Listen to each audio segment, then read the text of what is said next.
All right, first up then, let's connect with Wow Momos. Remember, that's the company that runs brands like Wow Momo, Wow China, Wow Chicken, and they've just raised 410 crore rupees or close to $49 million, which is their largest ever round from Khazanah Nasional Berhad as well as Oaks Asset Management. In fact, Khazanah is the fund that has actually backed companies like ExpressBees, Flipkart, as well as TransUnion Civil in India. Let's connect with Sagar Daryani, who is the CEO and co-founder of Wow Momos. A mouth-watering fundraise, if I may. Sagar, congratulations. And clearly it's been led by Khazanah, which is Malaysia-based. Tell us a little bit more about the utilization of this $49 million.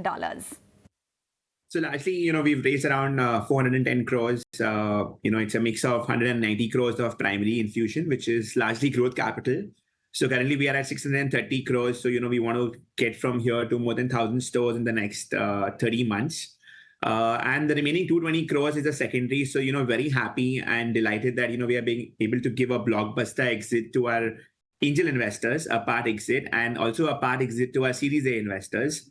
None of them wanted to completely exit. So, it also shows the confidence that they have in the company. But largely the primary infusion would go a long, long way for us to open the next 400 stores. The goal is, to get to 1,000 crore top line, get to a 10% EBITDA in the next 30 months. We should close this financial year at 500 crores. So we're talking about using this funds to literally double the business. Looking forward to the kind of team that we've built, with professionals on board, with co-founders joining in, with, professional C-suite coming into play with the FMCG business and the QSR business. Very, very hopeful that, we are going to double the growth and really grow quickly in the next 30 months. And you've always been a proponent, Sagar, of the Bharat story, catering to non-metro cities. And you're saying that that opportunity has only just begun. So what's the expansion plan? There are going to be 100 cities that you're looking at. What's the footprint like in terms of number of stores? How many do you have at present? So currently we are around 630 stores across 32 cities. I think in the next 30 months, we want to get to 100 cities. We believe the real juice is in the real Bharat, which is tier 2, tier 3, which is the aspirational Bharat, right? And I think for us, the next level of growth would be more of the aspirational, tier 2, tier 3 Indian, who has that aspiration to go out there and try a better hygienic product, a more branded product, and, someone who wants to relate to the brand. So it's more about I would say local going vocal, and definitely I have admired the international brands that have come into India and performed. They are my role model brands, and very soon we hope to be one of those India's answers to one of the international brands, and go global from India. So be one of India's Make in India story where local goes vocal goes global. So I think that's the larger narration, but very, very clear that we are now hitting the next 60 cities, 65 cities, getting to those 100 cities as a whole. Cities like Vellore, cities like Guwahati, cities like Patna have been super promising. And, now it's time for the other cities to come in. I mean, Domino's is selling, in 400 cities. We're not even in 40, right? So we feel we have a huge, huge headway to growth and a lot of scope. And we've Indianized momos, right? And then we've added Wow China to it. We've added Wow Chicken. We've tried to make chicken more fun, more unboring chicken where it's more Indianization of chicken, where the tandoori chicken sells more than the fried chicken. So I think with more of, brand extensions or I would say menu extensions, because for us, the brand is Wow and Wow Momo is the vertical, Wow China is the vertical, Wow Chicken is the vertical. I think very, very hopeful that, this is, going to go a long, long way. And there's huge, huge scope for potential, like huge potential for growth. I think it's more about availability and visibility. I think jo dikhta hai, wo bikhta hai. I strongly believe in that. So, I think this year will also be a lot about us focusing more on agility of formats. It'll not just be the stores and the online sales. You would see us in multiplexes, you would see us in grocery stores, supermarkets. So yeah, a lot of things in the pipeline. Sagar, I'm wondering if you're going to divulge any details when it comes to the valuation. You had raised over $120 million. I think you were last valued at about $260 million. What's the valuation currently standing at with the latest fundraise? So I think we've not grown very high on valuation. I think we've jumped from a 2130 to a 245060, depending on the dollar rate. I think the reason that we chose Khazanah is because I think we felt that they were the right kind of investors with a larger horizon to invest and stay on, and they had a huge experience of investing in food and QSR, in Southeast Asia. And also somewhere we felt that our mindsets met. They were the fastest finger first. They move fast. We are a QSR brand. We also believe in going fast. They did their diligences, took their time, but were fully assured of what they're doing.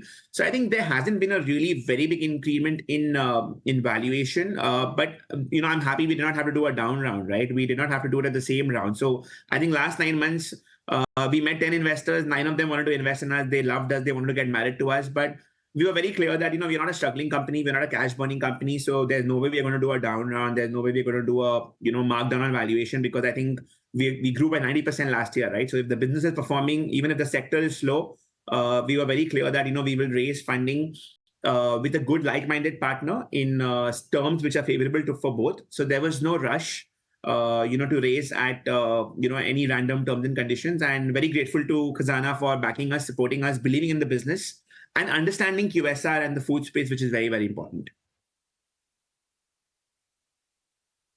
Time. I know you're not saying too much about that, but given the fact that your FY24 revenue, you're looking at about 500 crore rupees, if I'm not mistaken, and you plan to double your revenues in the next 30 months. What is it that you're targeting, and what will really lead to this revenue scale?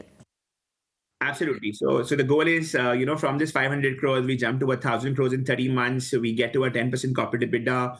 And, that's when, we would look at, I mean, you can't time the markets in India, but that's the ideal time we're looking at an IPO or a listing. We've become a household name. We've become a Make in India story, like I say. So we want our customers, our consumers to be a part of our growth journey, growth story. And we want to have enough room for them to grow along with us. So I think that would be the ideal time to go public, to ensure that your customer also gets a chance to become your investor, and take it to the next level.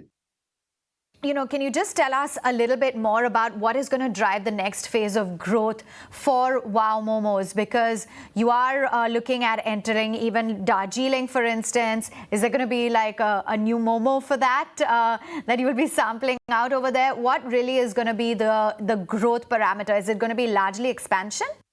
So I think we're going to continue. Today almost half of our stores are the small box format, which is a kiosk, which is a high street mini store, which is a 300 square feet, maybe a 10, 12 seater. I think we're going to continue growing with that format. What we will do or are doing is that we are clubbing the Wow Momo and Wow China together to have a larger dining in area. So a 300-400 square feet store becomes an 800 square feet store with more dining in area. So, more experiential for the consumer to come and sit.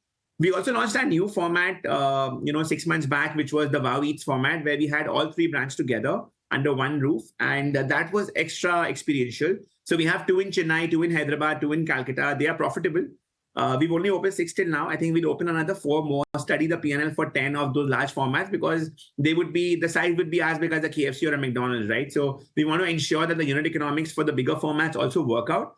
And if that's a tick in the box, I think you will see more of the bigger formats also coming in as we grow across cities, because then it becomes like a mini food court. We just launched Wow Kulfi, which is our first foray into desserts, because that was the only thing missing into our menu. And with FMCG play coming in, with us launching ready-to-eat products like a thukpa, Chinese bhel, khawswe, I think it's going to become like a mini food court where people can come and experience and dine in their favorite cuisine, at the same time take their favorite cuisine and keep it at homes with them. So between the Zoom calls, between house parties, if you're hungry, you can quickly in 2 minutes, get hot momos ready and serve it to your guests or have it yourself. And how are you looking at these large format stores? Because you also have the small box format. How does that perform on average in terms of breaking even? What about your large format stores? How many more are you looking to add? So Wow Kulfi, it's just been 2 months. We've got some 36 beautiful flavors of kulfi available in the stick format, available in popsicle formats.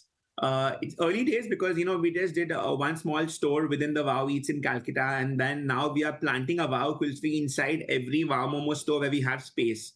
So for us, Wow Kulfi is more of a narrative to increase throughput sales per store. As I said, it's going to solve the dessert problem for us. It's not going to cannibalize any kind of cuisine, when people come to the store to have food. At the same time, we will also open some small kiosk of Wow Kulfi in malls where, we do very high numbers and there is no space for a Wow Momo and a Wow China to fit in a Wow Kulfi. So in malls, in high-performing malls, you will see individual stores of Wow Kulfi coming up. However, within many of the Wow Momo stores, you will see a shop of Wow Kulfi. So in a way, if we plant a Wow Kulfi even in say 400 stores, and even if every store does 50K of additional revenue, we're looking at a 2 crore additional revenue with zero costing. I mean, it's literally 70% gross margin. So you make it really helps your bottom line on a monthly basis. So I think for us, Wow Kulfi is going to be more like what McCaffin did to McDonald's. I mean, how they added coffee and how they increased throughput sales. That's the way we are looking at it. And you'd also forayed into desserts. There was Wow Kulfi. Are you expanding that reach? How is that done? I'm very clear in my head that before I go public, I want to get to that 1,000 number with the 10% EBITDA. I think having that EBITDA is very, very important. The business making money, throwing back cash is very important, because I think by then we want to be in a position where we are able to fund our growth with internal accruals. We don't want to be in a position where we have to raise more money.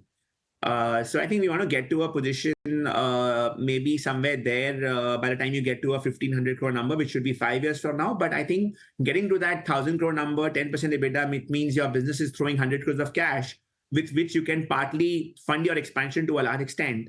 Will just be a tick in the box for yourself to believe in what you're doing, and for people to believe in what you're doing, which is very, very important, because ultimately businesses need to make money and throw back cash. And I think that's what we did prior to COVID, right? It's only because of COVID, when the delivery really enhanced and commission costs really went up over the roof, that, we were not able to make margins. And I think now we need to learn to solve for that problem. So our business, the food business, has come a long, long way, right? I mean, when I started, there was only entrepreneurship. Today, there's Startup India, there is food tech, fancy terms like aggregators, e-commerce. So I think we've come a long way. We've seen demonetization. We've seen this entire evolution of the food space.